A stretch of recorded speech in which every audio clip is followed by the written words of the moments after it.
छार जी के वॉरियर में स्वागत है आप लोगों का दोस्तों। आज मैं आप लोगों के सामने इम्पोर्टेंट विद्रोह लेकर आया हूँ जिसका नाम है संथाल विद्रोह। 1855 से 1856 के बीच चला था। 1 साल का विद्रोह था ये लगभग। इस विद्रोह को हूल विद्रोह, संथाल हूल, सिद्धू कान्हू का विद्रोह आदि नामों से भी जाना जाता है। इस जनजातीय भाषा में हूल का अर्थ है क्रांति या बगावत। इस विद्रोह को संथाल परगना के प्रथम जनक्रांति भी कहा जाता है। ये इम्पोर्टेंट क्वेश्चन है। प्रथम संथाल परगना का प्रथम जनक्रांति विद्रोह कहा जाता है संथाल विद्रोह को। कार्ल मार्क्स ने संथाल विद्रोह को भारत की प्रथम जनक्रांति, इसे मुक्ति आंदोलन के नाम से भी जाना जाता है। इस विद्रोह को सिद्धू कान्हू, चांद भैरव व फूलो जानों ने प्रारंभ किया था। ये सभी आपस में भाई बहन थे। हम लोग संथाल विद्रोह के अन्य नाम देख लेते हैं। इस विद्रोह का नाम हूल विद्रोह, संथाल हूल, सिद्धू कान्हू का विद्रोह, संथाल परगना की प्रथम जन क्रांति, भारत की प्रथम जन क्रांति, ये कार्ल मार्क्स ने कहा था, मुक्ति आंदोलन और खूनी विद्रोह, ये सभी नामों से संथाल विद्रोह जाना जाता है। अब आता है इधर संथाल परगना क्षेत्र में 1790 ईस्वी तक संथालों का निवास नहीं था।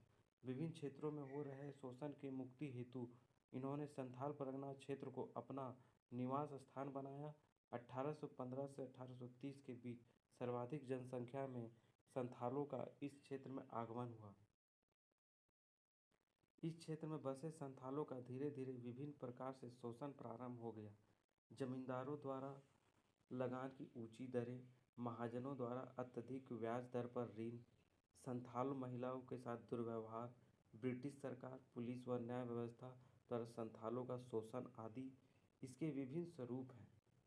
इसके अतिरिक्त भागलपुर से वर्धमान के बीच रेल लाइन बिछाने हेतु संथालों का बेगार करने हेतु विवश किया गया।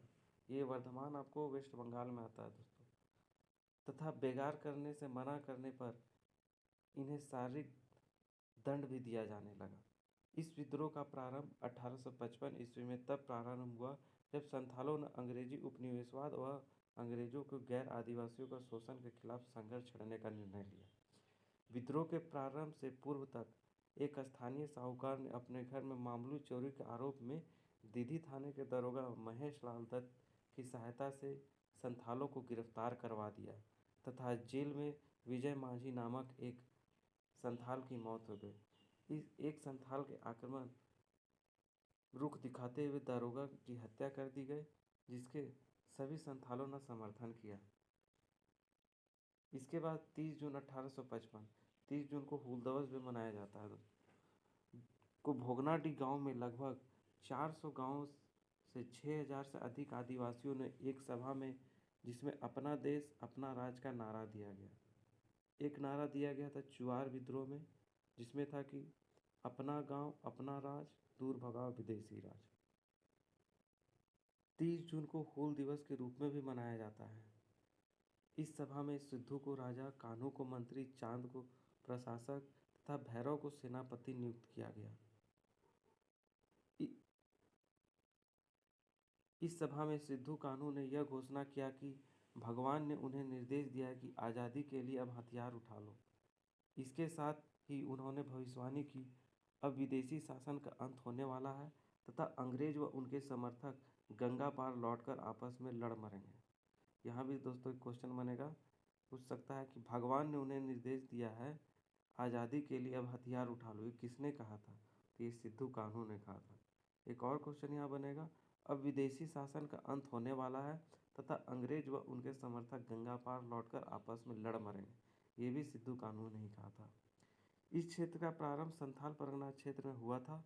यह धीरे धीरे हजारीबाग, वीरभूम और छोटा नागपुर आदि क्षेत्रों में विस्तृत हो गया। वीरभूम भी वेस्ट बंगाल का एक जिला है। हजारीबाग में इस विद्रोह का नेतृत्व लुबाई माझी और अर्जुन माझी ने किया तथा वीरभूम में गोरा माझी ने किया। इस विद्रोह के दौरान जमींदार, महाजन, पुलिस व सरकारी कर्मचारी का नाश नामक नारा भी दिया गया था। इस विद्रोह का दमन करने हेतु 7 जुलाई 1855 को जनरल राइट के नेतृत्व में सेना की एक टुकड़ी भेजी गई, परंतु सेना मेजर बारो संथालों के साथ विद्रोह युद्ध में पराजित हो गए। 16-17 सितंबर को 1855 में सुंदरा व रामा मांझी तथा मुचिया कोमन जेला ने नेतृत्व में लगभग 3000 विद्रोहियों ने कई थानों व गांवों में कब्जा कर लिया। करहरिया थाने का दरोगा प्रताप नारायण की हत्या कर दी गई। इसके बाद ब्रिटिश सरकार ने 13 नवंबर 1855 को उपद्रव वाले इलाके में मार्शल लॉ लागू कर दिया तथा विद्रोही नेता को पकड़ने पर 10,000 रुपये का इनाम घोषित कर दिया। अंग्रेजों ने इस विद्रोह को दबाने हेतु क्रूरतापूर्ण कदम उठाया तथा दिसंबर 1855 में सिद्धू मुर्मू को गिरफ्तार कर लिया गया। भागलपुर न्यायालय में उसे मुकदमा चलाने के बाद 5 दिसंबर 1855 को फांसी दे दी गई। उसी तरह चांद भैरव को बढ़ैत में अंग्रेजों ने गोली मार दी। फरवरी 1856 ईस्वी में कानू को भी पकड़ लिया गया और 23 फरवरी 1856 को भोगनाडीह गांव के ही ठाकुर बाड़ी परिसर में फांसी में लटका दिया गया।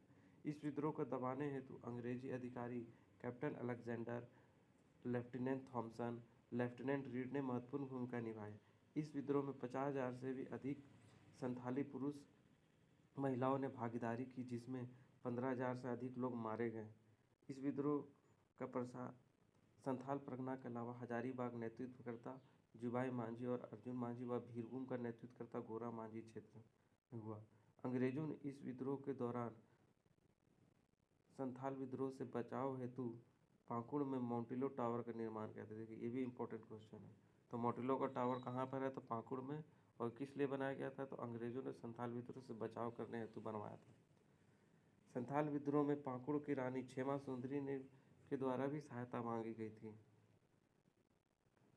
एक नाम आता है महेशपुर की रानी, इसका नाम है सर्वेश्वरी, वो भी इम्पोर्टेंट क्वेश्चन है। महेशपुर आपको पाकुड़ डिस्ट्रिक्ट में ही एक ब्लॉक है। इस विद्रोह के दमन के उपरांत संथाल क्षेत्र को 30 नवंबर 1856 को नॉन रेगुलेशन नामक अलग जिला बना दिया गया, जिसमें यूरोपीय मिशनरियों के अलावा किसी भी बाहरी को प्रवेश की इजाज़त नहीं थी। संथाल परगना जिला का प्रथम जिला न्यायाधीश एसली एडेन था। ये भी इम्पोर्टेंट क्वेश्चन है। संथाल परगना उस समय जिला हुआ करता था, उसको ही काट करके उन लोग अलग बनाया गया था, जिसमें दुमका, देवघर, गोड्डा और राजमहल नामक 4 जिला बनाया गया था। एलिस एडम्स की रिपोर्ट के आधार पर 1855 के एक्ट 37 के अनुसार दामिनो को नाम परिवर्तित करके संथाल परगना कर दिया गया तथा इसकी नई सीमाओं का निर्धारण करते हुए दुमका, देवघर, गोड्डा व राजमहल नामक 4 उपजिला बनाया गया। 1856 ईस्वी में संथाल परगना में भागलपुर के कमिश्नर जॉर्ज यूल की सहायता से यूल रूल नामक एक नए पुलिस कानून की व्यवस्था की गई। इसके तहत पारंपरिक ग्राम प्रधान की व्यवस्था लागू करते हुए ग्राम प्रमुख को पुलिस को शक्तियां प्रदान की गई। इस विद्रोह का व्यापक नरसंहार होने के कारण इसे खूनी विद्रोह भी कहा जाता है। धन्यवाद।